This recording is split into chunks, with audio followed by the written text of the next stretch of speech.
Now, the most trusted name in radio, serving the Treasure Coast for over 30 years, Rhett Palmer, the mayor of the airwaves. And welcome to the Rhett Palmer Show. As you can see, I am not Rhett Palmer. My name is Doolin. I'm filling in for Rhett Palmer today. And my guest on the show is author of the book An American at a Crossroads, also formerly Secret Service agent, and a really just well-rounded, very intelligent guy, Charles Baserap. Charles, thanks for being here with me today, man. Yeah, thanks for having me. It's great. Thanks. Appreciate it. Yeah, my pleasure. My pleasure. Now, back in 2010, you wrote this book. Now, this was during the Obama era, back when you wrote this book, and so 15 years going back. And you highlighted like a lot of things, and you saw the writing on the wall for a lot of things with where we are right now. You warned about things that could happen in the future, and a lot of that kind of seems to be playing out today. So, like, what were some of the key points, do you think? How do you think we got to this point with this hyper-polarization of, say, the attempted assassination of Donald Trump last year, and then, of course, last week, the assassination of Charlie Kirk? Like, it's the political landscape has changed drastically, but you called it out. So, what do you? I did. Yeah.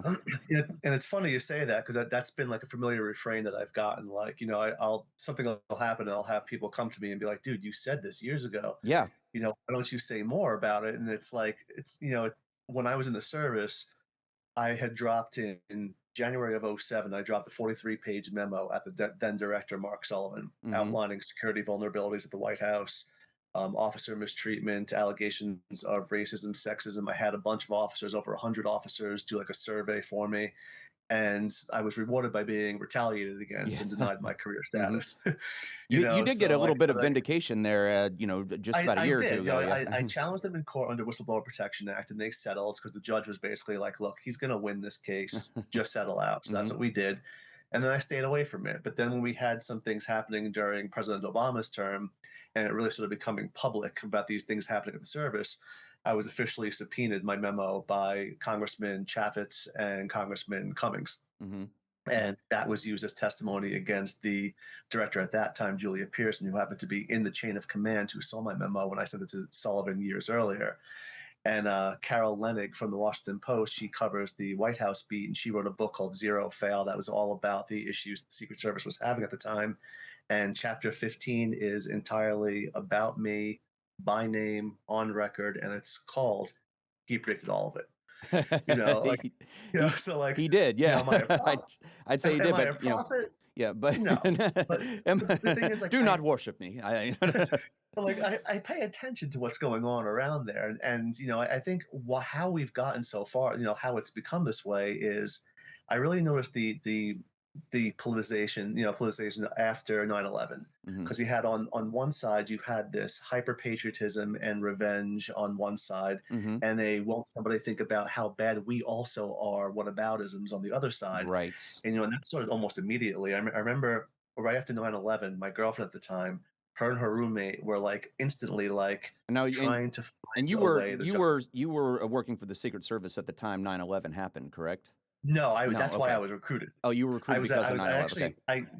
I graduated with a degree in English Lit and classical philosophy, of all things, in May of 2001. And then obviously 9/11 happened, and I lost some friends in the attacks. My mom's cousin also passed. My brother-in-law's a firefighter. He lost half his house and his best friend in the attacks.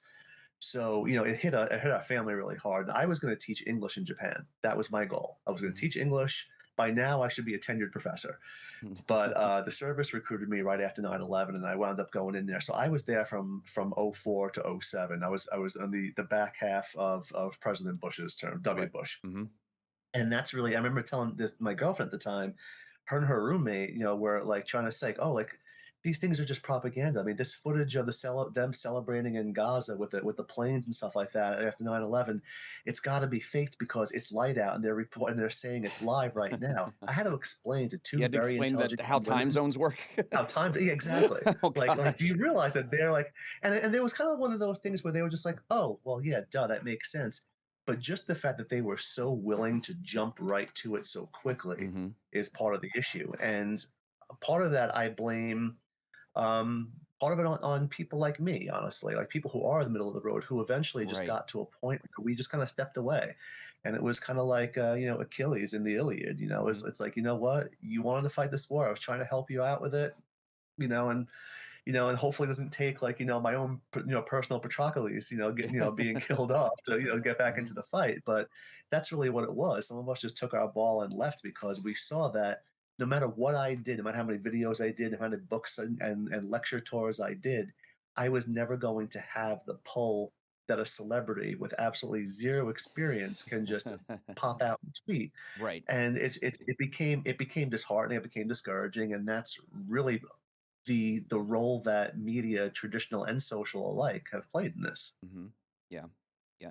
Well, I mean, so you're saying that this, this actually kind of started going back, this hyperpolarization that we're in now, like starting on September 11th. So not like not in the 2010s, but we've been kind of doing a slow burn towards this, not just since 2010. Because I mean, I think I started to notice a shifting of the landscape, like very subtly, like around 2011, 2012, like somewhere in there. Yeah, Um, but you're saying like 9/11 kind of laid the groundwork for this, for lack it of a really better did, term. because Yeah. that was really the birth of so much more social media, and that played a big role in it, and Hmm. the around the clock coverage of everything. I remember even asking a Round the camera. clock. Yeah, for I sure. remember asking a cameraman at CNN. He was at the White House, Hmm. and we had just done the surge in Iraq, and that had definitely reduced the amount of troop deaths that we were having. Hmm. And CNN used to have like every day, here's how many troops were killed, here's how many troops were killed. And then they started showing a little bit less of it, sort of getting buried a little bit further down.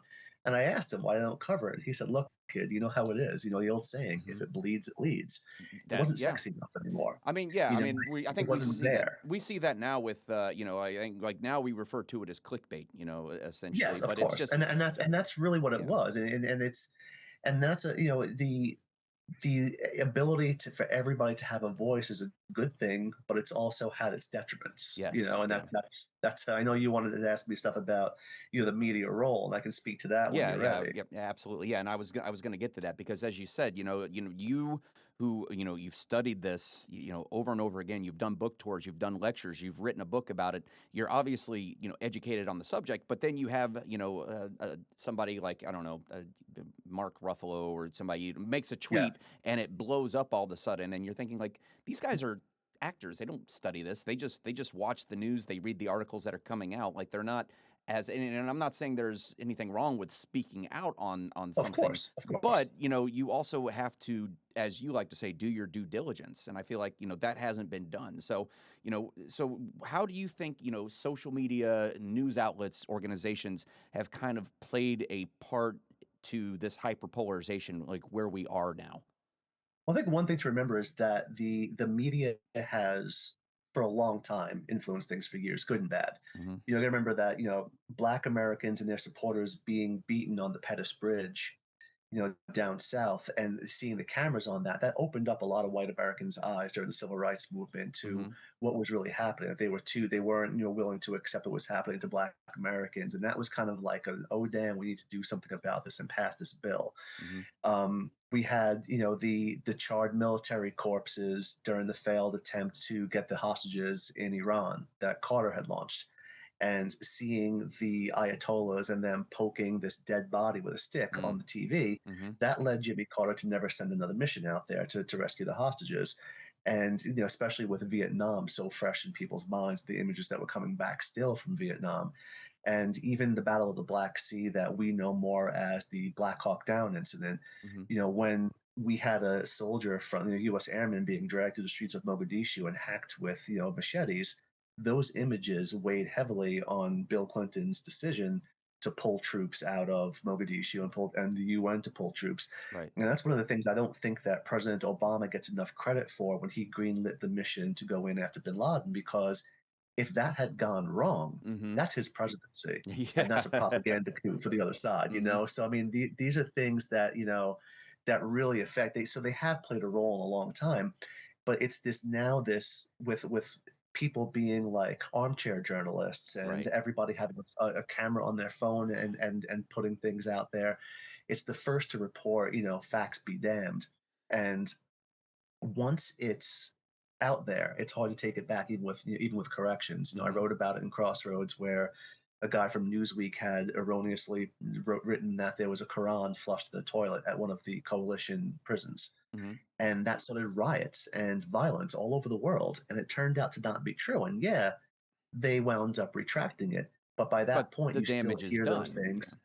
Well, even hands up, don't shoot. That became the main slogan of the Black Lives Matters movement Mhm. wasn't real. Like Jonathan Capehart, who wrote for the Washington Post, he's a black columnist, and he wrote this very, very good piece about Ferguson. He said that and the headline was, "It's based on a lie," the narrative, and he felt horrible because he's like, I hope this doesn't take away from the real stories and stuff like that, because the person who said "hands up, don't shoot" wound up admitting in court he made the entire thing up. He didn't see it actually go down. Right. But because it was out there, you still see it, and it doesn't mean it doesn't happen in other cases. But that particular case, it didn't happen, but it became the slogan for the movement. Right. And The even entire on movement lower, just built on something that was later retracted, but by that point, the ball is rolling. You can't stop the yeah, train on a dime.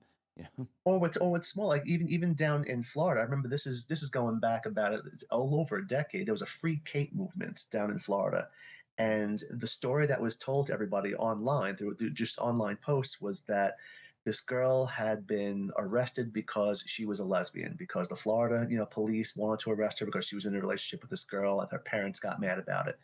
The full story was that she was older, the girl was underage, and she had a restraining order against her, and she took the girl across state lines. That's why she was arrested. Right. Right. So it wasn't like, what they were trying to make it out to be, but for a while it was like, this is this horrible thing. And then once the truth came out, it's like a lot of these cases we're seeing now with, like, cop cameras, like Hmm. vindicating a particular situation happening. But in the meanwhile, there's riots and fires and things like that. And it's like, that's not the way to do it. You've got to wait for all the facts. And there's no time to wait for facts. So they're just coming in every 5 seconds. Right. Yeah. No, it's just we're constantly bombarded now with a constant stream of information. Not just from television, not just from news, but also like I know there's people that get their news from TikTok influencers. I mean that's kind of where we are now. And it's when you see all of these things and all of these conflicting stories from all these different sources, like the question kind of like lies like how much responsibility do we as just American citizens have to, go through and not just believe the first headline we see, not just believe the first influencer yapping on TikTok that we see. It's kind of it's a dangerous age when you have entire movements that are started just completely on something that is totally fabricated, and how Mhm. it's very much it feels like 1984 we're living in, and it's a scary thought, right? It is, and it's social media obviously has a lot of pluses. Like, I hate Yeah. sounding, I'm 46 years old. I hate sounding like this old boomer, like social media bad, yelling at No, clouds I've type said it. I've said the situation. same thing myself. Yeah, but I mean, it's done so many good things, but the dark side is that confidence in the anonymity, the feeling of invincibility when posted behind a keyboard, things you'd never say out loud. 30 years Yeah. ago, I was a junior. I was 16 years old. I was in high school. I didn't know my teachers' political leanings. I could have guessed them given, like, where I went to Of school, course. but, Yeah. like, for the most part, I had no idea. But no one, kid or faculty or anything, ever had the narcissistic compulsion that people have today to stand up in the lunchroom and be like, "Here's how I feel about guns after Columbine. Here's how I feel about Israel after Yitzhak Rabin's assassination. Here's how I feel about the justice system after O.J. Simpson." Hmm. It wasn't that you might talk about it amongst yourselves, but it wasn't this look at me, I have an opinion, Right. validate me type Hmm. situation. And that's what we're seeing so much of right now. It's allowing people to become further entrenched in their own little, like, ideologies, and the algorithms then feed to that. It's a Yeah. steady diet of cognitive dissonance. You never know that there's nothing. When I have lunch once a month with friends from the comic book store that I go to, Hmm. and they're all older, most of them are Jewish men, all of them liberal, Okay. some of them very far liberal. Okay. I'm an independent, and we'll talk, and sometimes I'll bring something up, and these are intelligent. They're all intelligent Yeah, men, very intelligent. Yeah. and It's they yeah. Go and ahead. they've never heard the thing I'm talking about. And I'm like, how did you not even hear this story? And it's because It doesn't break through it's, their bubble. well, I mean, one of the things I did with Crossroads was I had for an entire week straight, I ran an experiment where I was in a small apartment. I had one TV had CNN on all day while because I was working from home. CNN was on one TV all day, Mm-hmm. Fox was on Fox the other News. Yep. TV all day, and I had a stream of MSNBC on my computer while I was working on the book. Mm-hmm. And just to see how they frame the stories, and one story that I was so mad it didn't get into the book because it was right after it went to publication. President Obama's Attorney General, Eric Holder, was giving a testimony before Congress. Routine, nothing wrong. It came up, someone asked him, like, hey, you believe that SB, 1050, the bill that's going through in Arizona, the Immigration, Act, you've said it's unconstitutional. Can you tell us why you feel that way? And Holder, to his credit, who had said that publicly, was like, you know what? I have to say, I haven't gotten around to reading the entire thing yet. Mm-hmm. And they moved on from that. No big deal. They kind of like had a little joke back and forth, him and Orrin Hatch. Bam, done. Right. With that weekend, Fox News reported that he had the testimony. They laser focused on that part, playing to their audience. It's and I see that so much now. Like, and somebody then will CNN say something, and then they'll take one sentence of that, and they'll blow it up on the screen and say, Go ahead. CNN, they reported the thing, but they excised that part of it. And MSNBC just had like a link to a coloring book or something like that. They didn't know what they were doing. Because it's like technically, yes, this person said that, but then you cut out the part that would have given it the proper context, but it gets the response that they want from you. Well, that's what I said. I've said that about movies. You trust a movie reviewer, and you look at the movie poster. It says like, Gene Siskel said it's amazing. You're like, wow, I'm going to love this movie. Mm-hmm. And you go see it, and it's horrible. And you're like, what was this about? And you look at the review, and he says it's amazing that I sat through the entire thing because it was so funny. So yes, technically he did say the words "it's amazing" with regards to this movie, but not in the context the movie posters sold to you that you bought into. You got to look at the whole thing. Yeah. And it's a really interesting situation that we're in right now with social media and people starting to realize that there are consequences to it at long last. I know. Surprise. And yeah, I know we've seen that because we've seen this rhetoric that's just been amped up and amped up and amped up over the years.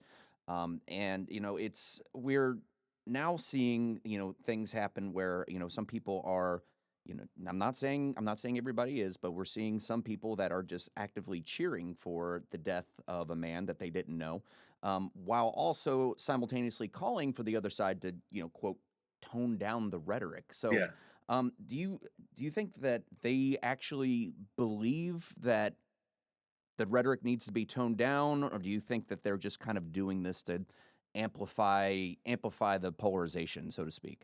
I think for some of these people, they want their cake and to eat it too. Right. They're only pointing the finger across the aisle because they're finally getting what they had been giving out for the last several years. Agreed. A lot of these people are the same people, mind you, that had no problem with tweets being, found from people decade earlier. Shane Gillis, who was fired from Saturday Night Live, eventually hosted it, but he was fired before it even started for tweets he had written 5 years earlier when he was a kid. Mm-hmm. The guy from The Flash that played Elongated Man, tweets came out that were racist and sexist or whatever from 10 years earlier, and immediately he was taken care of. And we kept hearing, "Hey, it's not cancel culture; it's consequence culture." Right? Well, yeah. Mm-hmm.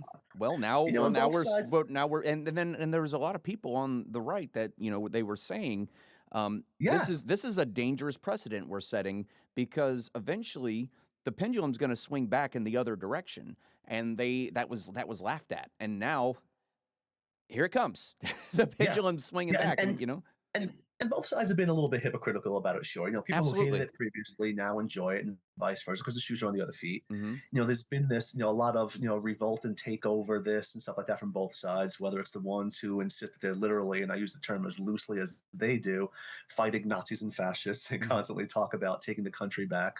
And then the other side with, had people planning to kidnap the governor of Michigan over COVID laws or literally wanted to stage a coup on behalf of Trump and insisting the elections were stolen and things like that. There's always this violent rhetoric that goes back and forth. The problem is we allow them to not be the exception but the rule. Right. We allow them to stand in for the entire movement or an entire group of people because it makes it easier, because you don't have to see the nuances. You don't have to look at the guy who voted for Trump because, hey, nothing has worked so far. I want to vote for this guy, or the guy who voted for Trump down in the Cuban areas of Miami, Mm-hmm. who was like, look, I don't like the lean to like socialism or communism I see on the right, on the left, whether it's right or wrong. I don't like seeing that because it reminds me too much of what I got away from. Mm-hmm. I'm not all in on this, but it's just, I remember during the riots, during the George Floyd's murder, how many people on the left screaming, burn it down, Yeah. get them, all cops are bad, posts and overtly calling for the death of cops, whites, etc. And it was nowhere to rationalize because, oh, they're just angry, it's an excuse. And I Mm-hmm. remember posts Well, I from think people like the they Proud would quote Boys. Martin Luther King Jr. apparently, and I don't even know if he actually said this or not, but like, what riots are the voices of the unheard, or something, Yeah, something to that effect. So yeah, basically and saying they it's would fine that they're going out and rioting because it just means because their voices haven't been heard. They're yeah, I marginalized. mean it's Mhm. that's like like, I mean, when my kid was 2 years old, he would throw a tantrum. Yeah. He's 11. He knows how to use his words now. Right. It's that sort of thing where, like, I understand that the anger is never unjustified in these situations, but it's the way, if you look at the way things have been handled post that situation and this situation with we're not seeing violent riots. Right. For all the warnings about turn down the rhetoric, we're not seeing entire cities burning. We're not seeing, what we're seeing is, we're seeing tributes to Charlie Kirk Candlelight being vigils. I've seen a lot defaced of those. being defaced and attacked and things like that. That Like, too. and like I said, like, I was not a fan of the man's politics. I was not a fan of a lot of stuff. I enjoyed seeing that. I enjoyed seeing a lot of what he did. Some of his debate things were funny, and I liked Mm-hmm. some of the interactions he'd have with the students. Some of them were really fun. Even he seemed to have fun, and they seemed to have fun. Mm-hmm. It became a badge of honor for these kids. They got the thrill of getting to debate with him, and it was, I liked a lot of that stuff, Right. even if I didn't agree with his overall things. But like, this was a person that I remember when Bin Laden was killed, Mm-hmm. and they were like, "Oh, if we cheer for this death, we're going to be just like them." And Mm-hmm. that was Osama bin Laden, Yeah. Yeah. and the man who was responsible for the deaths of thousands upon thousands. Mm-hmm. And they're now like, and they're saying it out loud, and they're saying it at schools, and they're saying it. It's, when my side does it, it's justified. When Mm-hmm. your side does it, you're literally Hitler. You're Right. literally Mao. Literally. Yeah. And it's like the Simpsons episode where Marge had the gambling problem. But you Because have a gambling problem. exactly, Homer, like, Yeah. he's like, hey, remember that time my guy got arrested for doing whatever? That's nothing because you have a gambling I know. problem. And you're bringing up something that you've done, only to juxtapose it to something the other side's done that you feel is more wrong. You're not actually taking accountability for it. And until that accountability and that self-introspection comes about, it's not going to change. Especially as long as we have these hyper-partisan, like, media outlets and social media personalities fueling it. What I see on that front is I see a lot of conversations that are kind of hijacked and steered in a different direction with the you have a gambling problem, the whataboutism, I think it's what we like to say. Yes. And I saw for example, I saw a post the other day that was basically just a discourse about Jimmy Kimmel being suspended, which is something we're starting to see now. People losing their jobs. There was a streamer named Destiny that went on Piers Morgan, and he Yes. he said some pretty vile stuff in terms of, like, I think, and he said, and I quote, like, if you wanted Charlie Kirk to be alive, Trump shouldn't have been reelected, and I think all conservatives should fear for their lives. And everybody just said, whoa, man. So he got removed from his platform. Kimmel. Kimmel got suspended. I don't know if he's officially fired or not, whatever. But but I've seen a conversation about that, and then they go, well, this Fox News anchor said something really bad, and then I went and looked at it, and I said, yeah, that's a pretty bad thing that he said. He ought not to have said that. But what can we talk about this now? We're talking about this other thing. So it seems like it's just an attempt to deflect the conversation, and I've seen it done on both sides. It's Oh, of course. yeah, That well, always has been. yeah. I mean, it's basically to devalue somebody's point by pointing out some kind of hypocrisy. But the thing about that is that'll just keep going on forever because I see hypocrisy on both sides at all times. So, I mean, so that the whataboutism, I feel like it doesn't really get us anywhere. But to that, I mean, I understand it to an extent. You got to have someone think about, like, hey, look, if you're willing to be like, complain about this, where were you during that? Like, I could understand that. Like, were you mad about that? But at the same time, it leaves out that some people don't react to something until it affects them Mm-hmm. personally. I mean, even look at like comic books, every hero's origin story. You think that Peter Parker didn't know that other uncles had been killed by Of robbers course. before? Mm-hmm.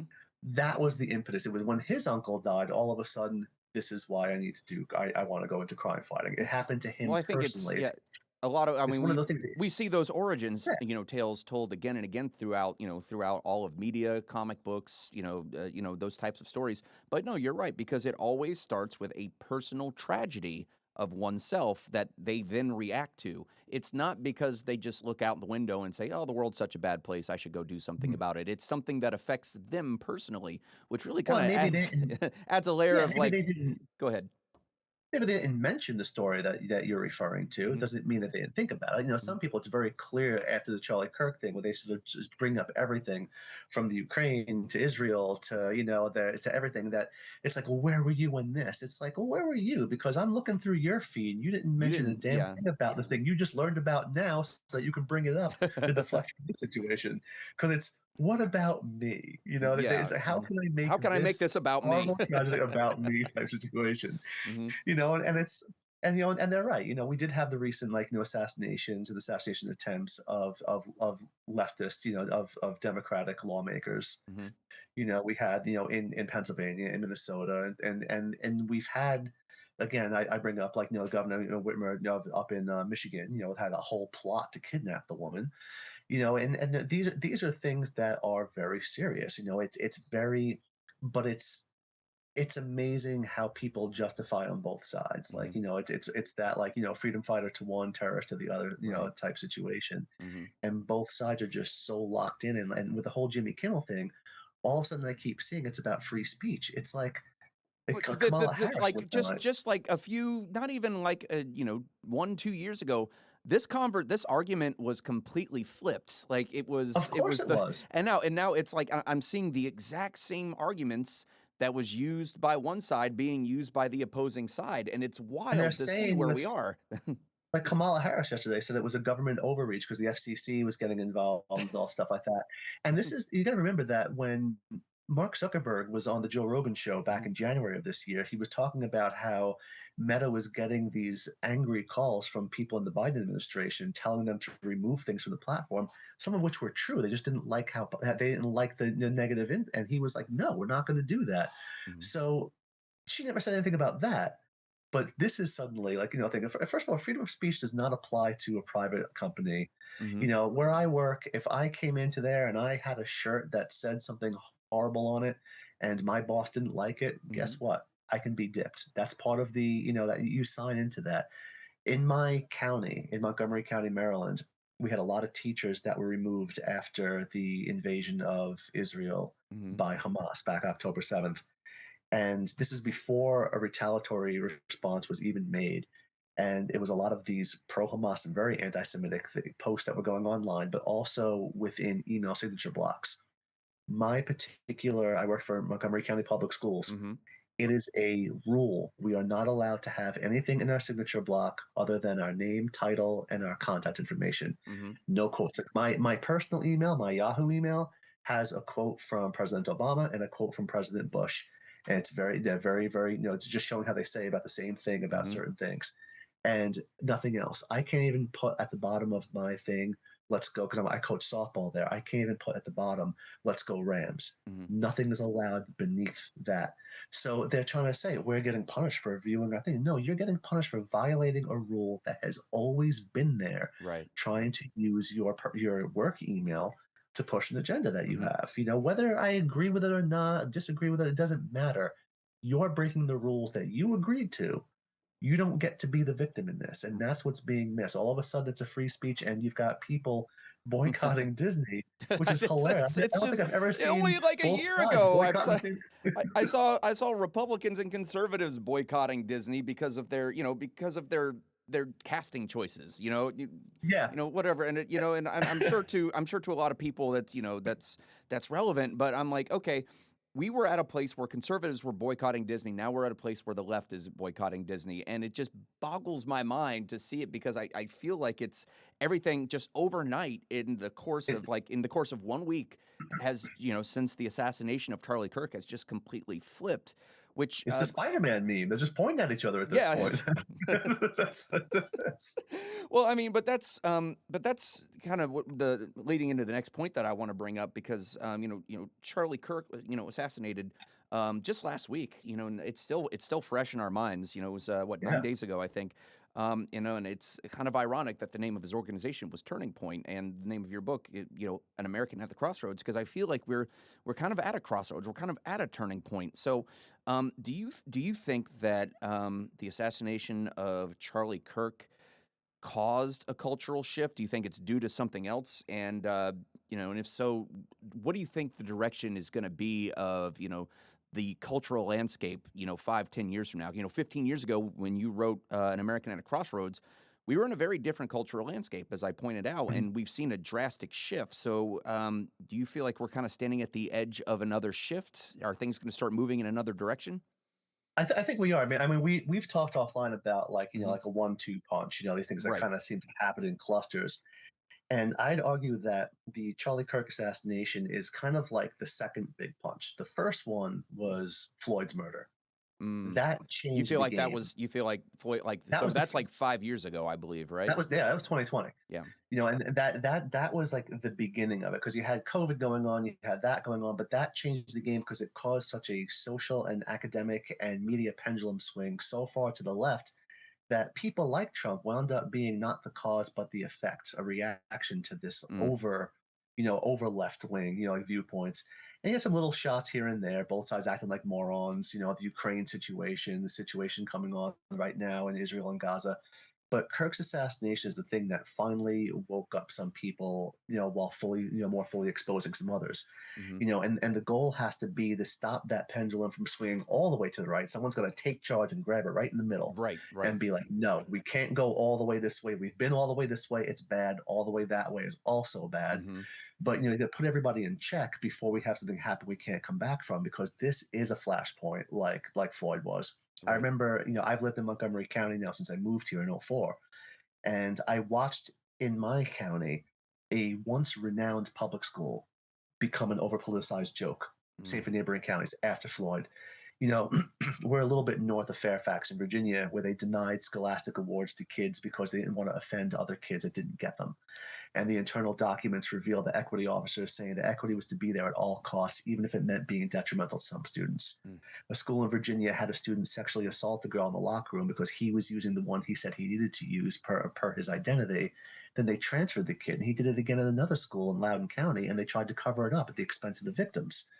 And I understand you don't want to unfairly judge, all by the actions of some, but that was insane, and these were things that people in the middle and the right were saying for years and being dismissed as right-wing conspiracies. And now here it is. My son's school, after that, they literally removed all of the books from his reading table in his advanced reading group that had white male protagonists. They just replaced them. They didn't add other types, which would have been fine. They just took away the other ones while adding, so there was nothing he had. So this is a kid who was just starting to learn how to read, starting to go into it, and he was just like, I'm not interested in any of this stuff. There's nothing for me here. Right. They lowered the standards of passing, Mm-hmm. and then touted higher passing rates. Like, it's like saying everyone's time in the 100 meters dropped, but they only made them run 90. Well, of course, yeah. They removed the resource officers, and violence went to an all-time high in the county, and they pretended otherwise. They went harder after students that were exposing it than the kids fighting. My daughter's middle school, she was in the Gay Straight Alliance because she's openly out, and at the Gay Straight Alliance, it was becoming so militant, and they had people literally grooming kids. It was like Nuremberg with rainbow flags during Pride Week. And you're speaking. I mean, you're not speaking to something that you read online or something. That this is you saw. No, you saw this with your daughter. Yeah. And my daughter, she couldn't be a part of it. She's like, this is not what I want representing me. I actually was friended by a member of the PTA at my son's school, and then immediately blocked because I posted a video on the pros and cons of critical race theory. And because I wasn't with the pros as well, in right? on it, yes, because I wasn't 100% in it, she blocked me. I couldn't even see posts that pertained on the PTA page to the events happening at my own child's school. because diversity to the PTA that's 90% female and 100% liberal means no diversity of thought. So it's that sort of thing that where it's on the right side you have the overuse of the word woke, where it's come to mean anytime there's a minority and it must be woke. It's like, no, you know what, gay people exist. It's okay if you have a black character. I mean, this character was actually black in the comic books, believe it or not. It's not there to be some agenda, right? But then people, then people automatically praising it, on the left. It's like things like Trump removing slavery, mentions from monuments is idiotic. Right. But I it's agree. that entrenchment of, it's like when people screamed "All Lives Matters," they missed the point that Black Lives Matters for all of its faults. Goes back to what I was saying earlier. It's that to say all lives matter, because of course all lives matter, but at that point you're diverting the conversation. You're having a conversation about something that an important discussion, but to say that it demeans the conversation that's already in place. So if you want to take part in that conversation, if you don't agree with that movement, then come with actual facts, actual articles, whatever it is, but come forward with receipts to back up your claim. Don't just divert the conversation, because that's what shuts down conversations. Well, everything gets politicized. The woman that was killed by the person on the train. The Ukrainian woman who was killed, or you have a woman killed by an illegal immigrant. The left reminds us that illegal immigrants commit crimes too, and the right acts as if this is all illegal immigrants. And American citizens commit crimes. What's your point? And a shooting happens at a school, and the right's like, remember, knives kill people too, and the left makes it sound like all gun owners kill discriminately and support that. And the fact that I can make those two hot button topics, immigration and guns, mesh so seamlessly, it's amazing, because both sides actually use the same rhetoric. It's insane. If I can just stop one person, it's like, well, you got 15 people, in my county that were killed by illegal immigrants, so you could have stopped that if you enforced the law. 15 people killed by illegal guns could have stopped that if you enforced the law. It's like both of those arguments wind up circling back, and it's well, if it saves just one life, we should all stop driving cars. If it saves just one life, right? You know what I mean? It comes to a point where, like, you can't legislate something into obsolescence. We've had the war on drugs for how many years? And you go down. It's never.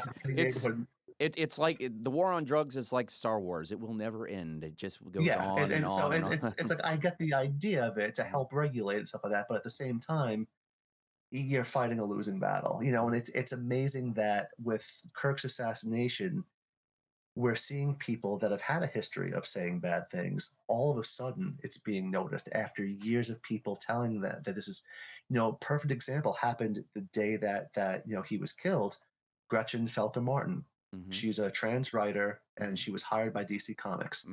When she was first hired, me and a bunch of other people wrote to websites like bleedingcool.com, CBR, Newsarama, AIPT.com, saying, you need to expose this writer. She has a history of horrible statements. She's praised bin Laden. She has gone after, she doesn't like skinny gay men for some reason.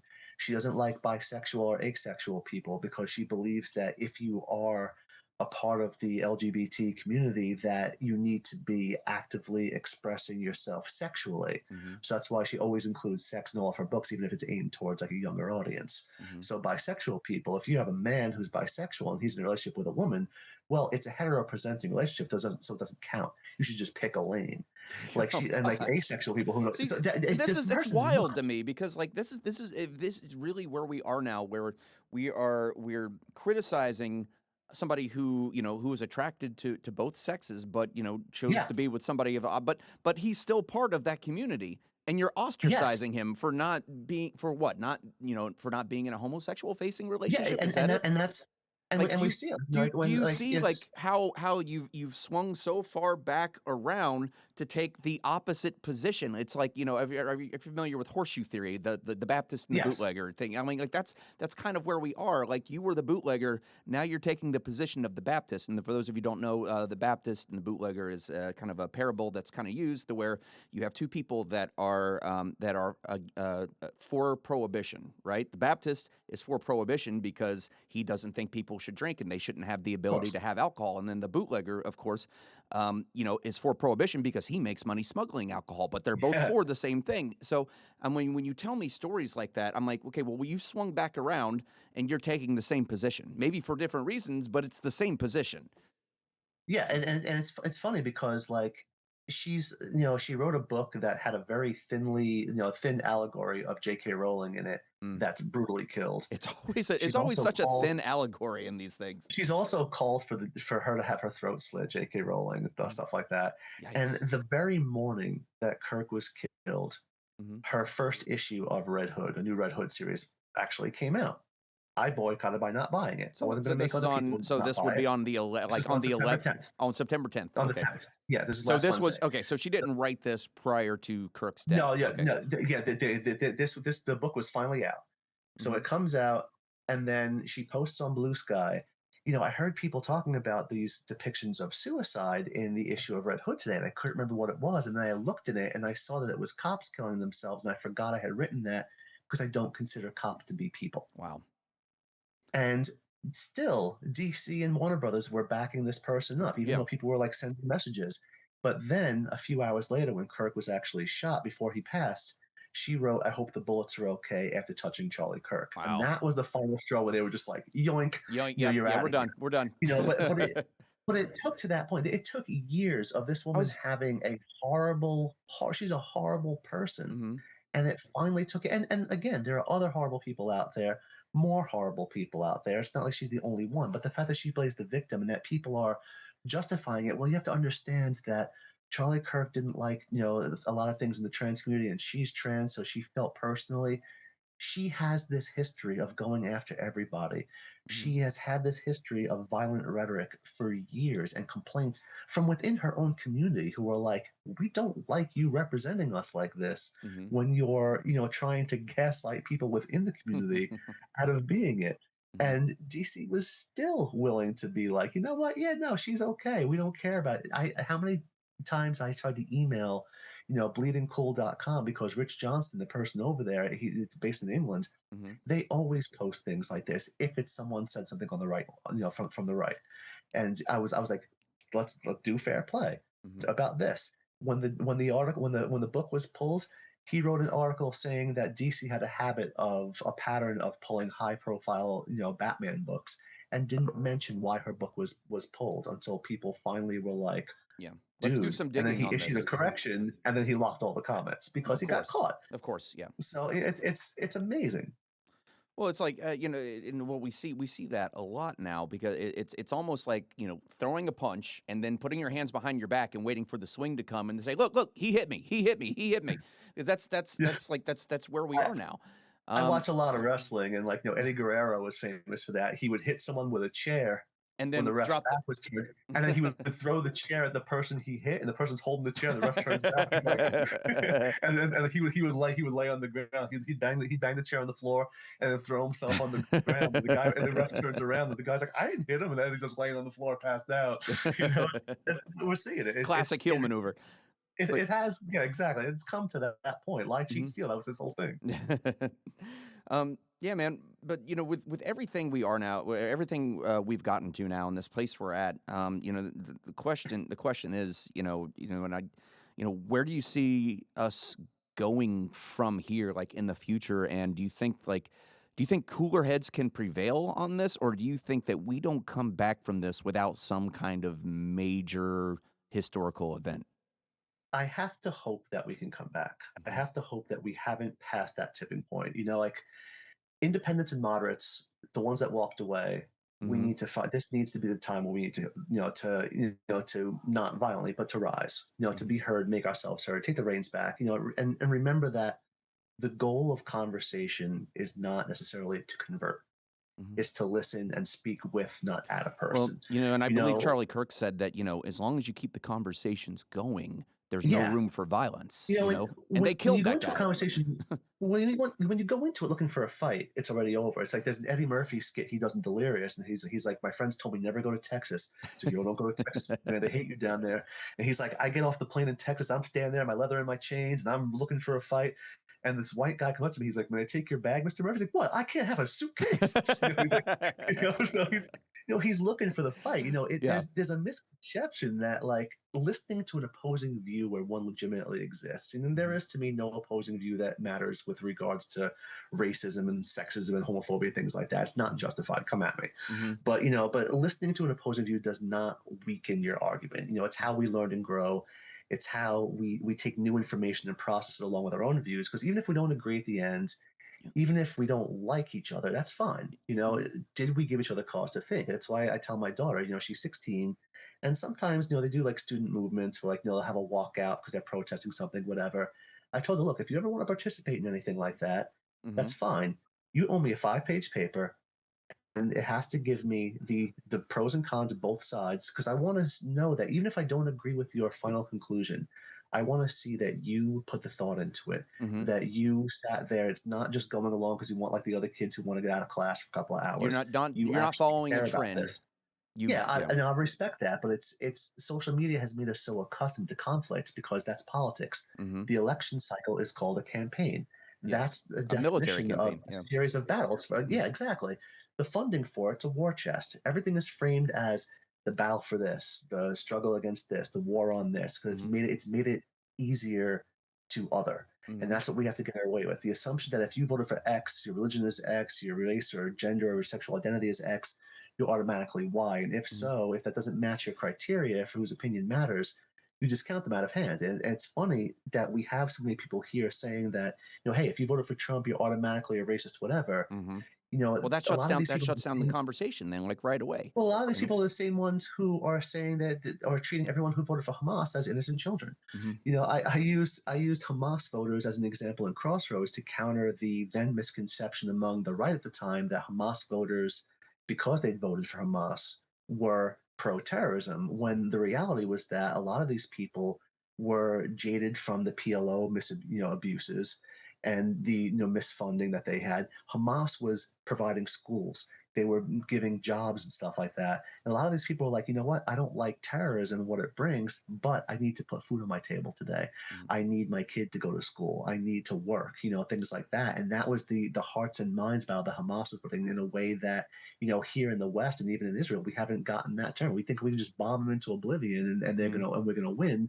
Those hearts and minds things worked a lot. It's a lot of people I know didn't really vote for Trump so much as against somebody else, and vice versa. I think we see a lot of times, when we have an election in play, we always tend to vote for the person that is basically represents change, because a lot of people are usually not happy with the way things are. So when you have somebody come in that's going to shake things up, I mean, I feel like Obama was voted in because what was his he ran on change. Like he's like I'm gonna change things, and then and then by the time his era had come to an end, I think we had a lot of kind of disenfranchised voters that just felt like okay, you know what, just burn the system to the ground. And here comes this bull in the china shop in the name of Donald Trump, who is unpolished, not a politician, had no idea what he's doing, and he was like,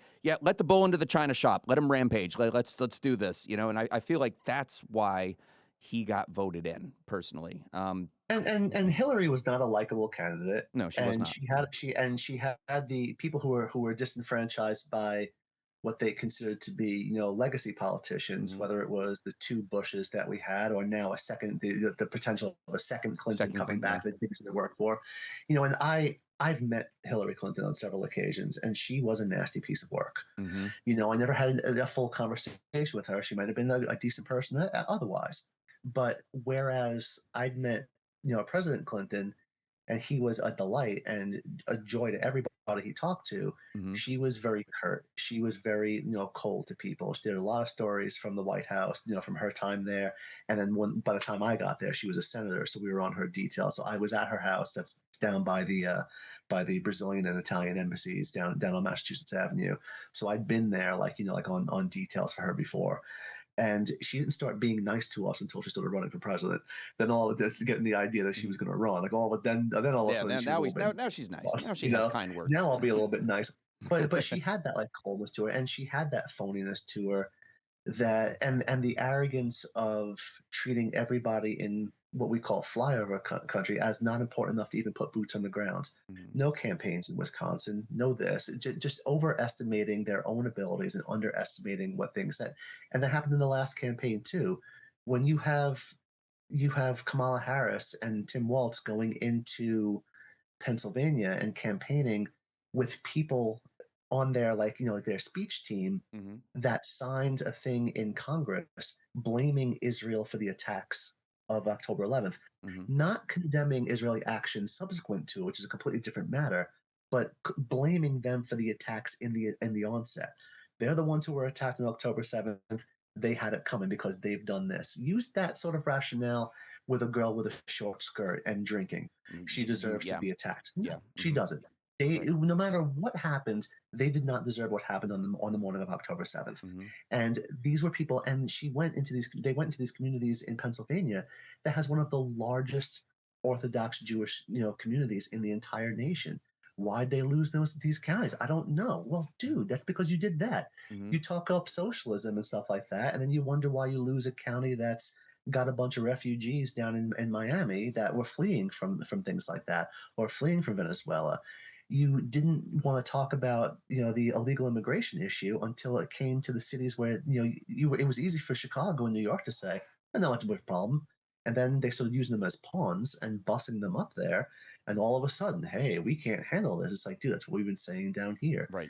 There's a county in Texas that for 100 years never voted Republican until this past election. And because of what's happening. And those are the things that were underestimated and they overestimated their own abilities. And that's a big part Hubris, of why. if you will.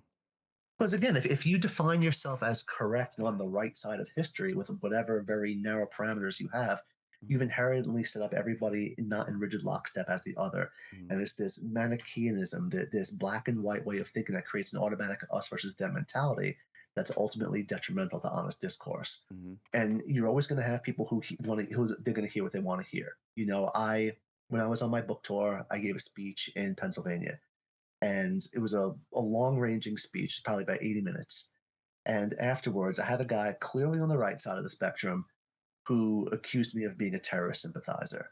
Right. Why? Because I opposed torture in coalition-led, bases. Wow. And then I had a person from the left tell me I was a racist xenophobe because I was opposed to illegal immigration, because I was talking about how illegal immigration there are laws against it, have been, and how illegal immigrants unwittingly helped the 9/11 hijackers obtain their IDs and help them do their things. They didn't know what they were helping, but that's what they did.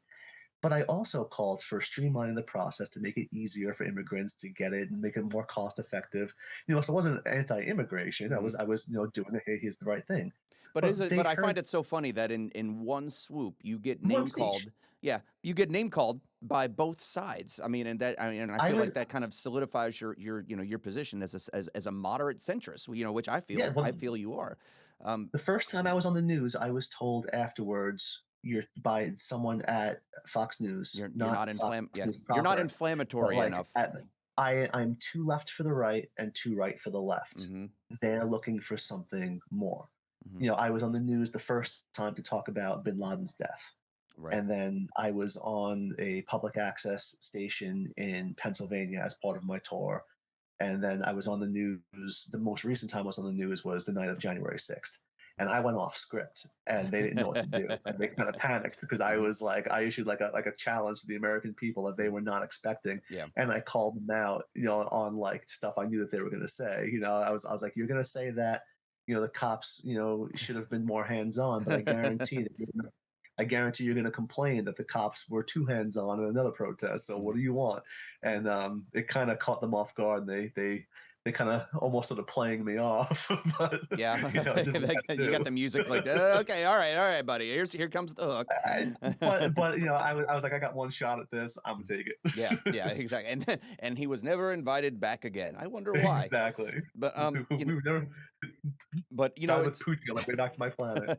But it's on that note. Two left for the right, two right for the left. What do you think that, like, because I feel like the conversation has just been dominated by the far left, the far right, and the people in the middle I think the people like you and me, like we just want to go to work. We want to raise our kids. We want to pay our mortgage. And I feel like we've just had our heads down and stayed out of the conversation for so long. What do you think needs to be done to stop like something, a major historical event happening? Because as the old Chinese proverb says, "May you live in interesting times," and that proverb is actually a curse because we live in interesting times right now, and Yeah, it's not a good really do. time to live in. I mean, in a lot of Oh, ways, it's better than a lot of other times in history. But I feel like we stand on the edge of kind of a civil war. But in the past, when you've seen civil war, you see like the people against the government. But in this case, I really feel like it's just the people against the people. it is. So what do you? So before something really big happens, what do you think that we as independents, we as moderately, political people can do to kind of tone down the noise on both sides now?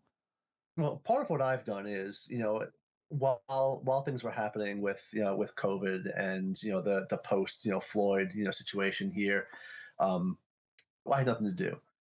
So I had a lot of time on my hands. The Hmm. kids were, like my daughter was in fifth grade, my son was in kindergarten. They shut the schools down March 13th of 2020, Hmm. and they didn't go back again until over a year later because so like my daughter's the end of fifth grade and all of sixth grade, the end of kindergarten, all of first grade was all online for my Hmm. kids. So during that time, what I was trying to do was reaching out to local, congressmen. I've had meetings with chiefs of staff from Congressman Raskin, who's my representative, with Senator Cardin, and for as one of the Maryland senators, Senator Van Hollen, who was actually the congressman who issued a complaint on my behalf through the House Committee on Homeland Security Hmm. when I was, wrongfully denied tenure from the service. I had already been laying the groundwork with them because I knew it was coming. So the second it happened, his office helped launch an investigation, and all of a sudden they had Congress knocking on their door, and they were like, "Well, damn, this was not the person we should have messed with, I guess." So I had connections in there, and talking to them and trying to organize things, and a lot of things never wound up happening. I was trying to organize roundtable discussions of different people from all walks of life, former cops, present cops, white, black, female, gay, straight, everything. Just trying to see find all those commonality points. And when that fails, or if that does fail, just keep living life, with the don't be a jerk type mentality. Hmm. I go out, I live on a hill in Montgomery County, and every time it snows, it ices over. And every time it snows, people forget it ices over and they try to get up the hill. And every time they try, I'm out there for Is two it hours a night helping someone? shoveling. I'll get 20, 30, cars a night. And I'm out there for hours by myself, shoveling cars out, pushing them up, helping them get through so where they get there and helping them turn around if they need directions where to go. And I've had people ask me, why do you do it? And it's like, because I don't care what your personal background is. I don't care who you voted for, what your religion is, what you ate for dinner this morning. We are all given one turn, one go around on this planet. Mm. And why are we gonna? We can't build a better future if we're spending all of today fighting each other. Hmm. So I tell the girls, when I coach softball, and anytime an opposing team comes to my field, they're greeted with gift bags. Every kid on the other team gets a gift bag that's got a drink, Hmm. it's got a bag of chips, granola bar, fruit snacks, and if it's cold, they've got hand warmers in there. And I've had people be like, "Why are you doing that? It's the opposing team." Because we're opponents on a scoreboard, not in life. Yes. Teach them the Yes. right way. And if you teach these kids, if you do things like that, and you start showing these kids that you can respect them, and have this mutual respect amongst all the people there, that's part of it. That's part of the way we can Hmm. change it. Other than starting to get involved, but like call your congressman, call your newspapers. Don't stop because we stayed away too long. Yeah. We let it get out of hand. And like I said, I'll own my part in letting it get to this. As small a person as I am, I know there's more people like me. I know when I speak to parents when I'm at the schools and they have the same views, but they're a little bit afraid to say it. Mhm. Oh, I don't want to rock the boat. I'll capsize it. I don't care. I'll rock it all the way. Right. I have no fear of that. Like I will do that. And I know not everybody is like that. But if people are willing to join, hey, I don't want to be the leader, but if I have to be, I will be, but that's what we Right. need to do. We just need to get past it, and we need to get ourselves. I know you've got a couple other questions for me, so let me get All back right. to you. Okay, no problem. Well, just we're coming to the end now, but if you were to update your book, I mean, American at the Crossroads today, or maybe even write a second book, what Mm. chapters would you add to that? I would have to include where I stopped was, it was since it was published in 2010 and I'd finished writing it like in '09. I didn't really have any of the Obama administration in it. Mm-hmm. I would have loved to have the reactions to things done during the Obama administration, like the increase in drone attacks, Mm-hmm. um, actually getting Bin Laden, things like that, and the way the media reported that, the way things, kind of like I remember the Freddie Gray situation that happened in Baltimore, where the black man was being transported and like broke his neck or whatever in the transport. And it was Mm-hmm. clear that there was something not right that the cops did, but there were riots in there, and how Obama had to he came under fire for saying this is wrong, and they were like, but you're black, and he was like, but I'm the president of the United States. I do have a Like I duty. have to and the unfair, like he had, I think he had probably the hardest, Mm-hmm. that the only person who would have a harder time at this point would be when we get a female president, because of the microscope that they're put under, Mm-hmm. and to talk about that, because you had people even comedians were afraid of, like, how do we joke about him? Like, we've been Mm-hmm. ripping on presidents for years, but we don't want to be seen as insensitive. And he didn't want that. From I wasn't in the White House when he was there. He was added to our protective detail while I was still there, but I was already gone by the time he came in. And from what I heard from people that worked with him, he was such a nice guy. Right. He didn't want special treatment. He didn't want all of that Mm-hmm. stuff, and immediately the right made him out to be this evil man born in Kenya, Mm-hmm. and and then all the craziness that came out of that. And it's like, dudes, just let it go. He's an American citizen, deal with it. But then at the same time, like, he was not beyond reproach, Mm-hmm. and that was, he became this untouchable and this evil person at the same time to people.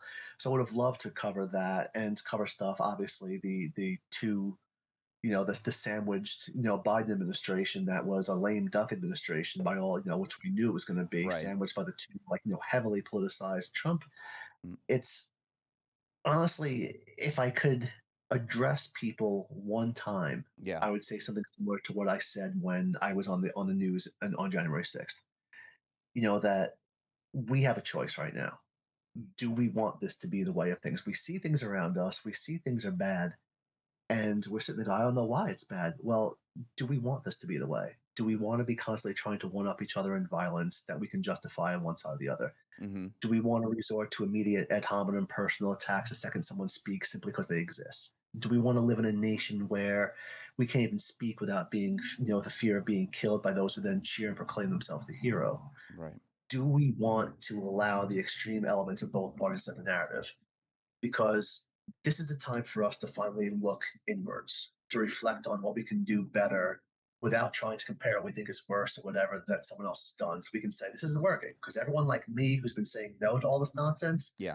we've got to stand up, be heard, stand together, and bring the country back. Because it's honestly, it's getting difficult. Yes. And I'll bring up something I've brought up before, Smallville. Those who haven't watched Yeah. it, Lex Luthor on Smallville. They We treated him know the story. terribly. Like, one part of the story, He was, but for the for those of you who don't know, because I imagine Rhett's audience is not very familiar with Smallville, but Smallville was a television series that aired in the 2000s, and it tells the story of a young Clark Kent before his Superman era, and then a young Lex Luthor, and Lex Luthor starts in this show with the best of intentions. He comes from a questionable background, but he's the best of intentions. But as the point that I'm sure you're about to make, and I'm sorry, I don't mean to step on you or anything, but there gets to be a point where he's just kicked and kicked and kicked, and he finally stands up and says, "I'll let you deliver the line." Do you hear me? well, yeah, Oh yeah, I was gonna there's a let you. I point was gonna where let you he's. say it because I know it's something you like to Oh say. yeah, So. yeah. It's well, because he's being told by Jonathan Kent. He's like, well, he's having a breakdown. John's like, look, I'll help you, man. Let me get you some help. He goes, no. Every time I have come to you and Mhm. helped, you've slapped my hand away because you assume I'm like my father. Yeah. You assume just because of who I'm associated with, this is who I am. So you were right about me all along, Mr. Kent. I am the villain of the story. Yes. Yeah. I mean, And that's the thing. Like, I if you don't want to be the and if villain. you And I keep, assure and I think that's the you all don't want to be. message that's the message that I think, people on both sides need to hear, and that's, if you keep treating the other side as a villain, they will become the Yeah. villain.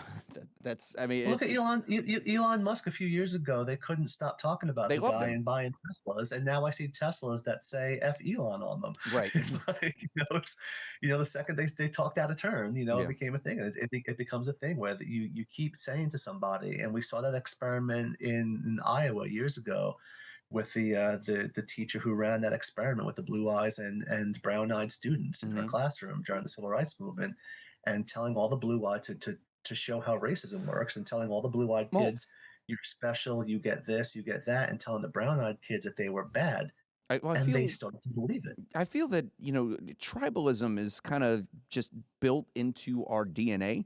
We all find, be it be it a political, a political faction, or a sports team, or Hmm. whatever. It's human nature to bind yourself to like people. But that is in and of itself kind of what we're trying to move past in this day and age, because I think hyper tribalism is what got us to where we are now. So, ultimately, I think my message is, and I agree with yours, is with people, centrists. If we want to stop a major historical event from happening, it's time to stand up and stop letting people on both sides of the aisle dominate the conversation. There needs to, like you said, that pendulum swinging back. It needs to be caught in the middle and not let it swing too far to the right. So And that's, those on yeah. the left and right need Mhm. to stand up just as vociferous Mhm. Yeah, I mean, even if you're a Republican, a Democrat, if you're moderate, we need to. against things as they do for a Democrat right now. Yeah, yeah, absolutely, absolutely. But I think that's gonna be probably all the time we've got today. But Charles, man, thank you so much for coming on the show today. I really appreciate having you. And I think this was a great conversation, and I had a good Thanks time. for having me. Appreciate it. My pleasure. For the Rhett Palmer Show, I'm Doolin Dalton. Thanks for hanging out with us today.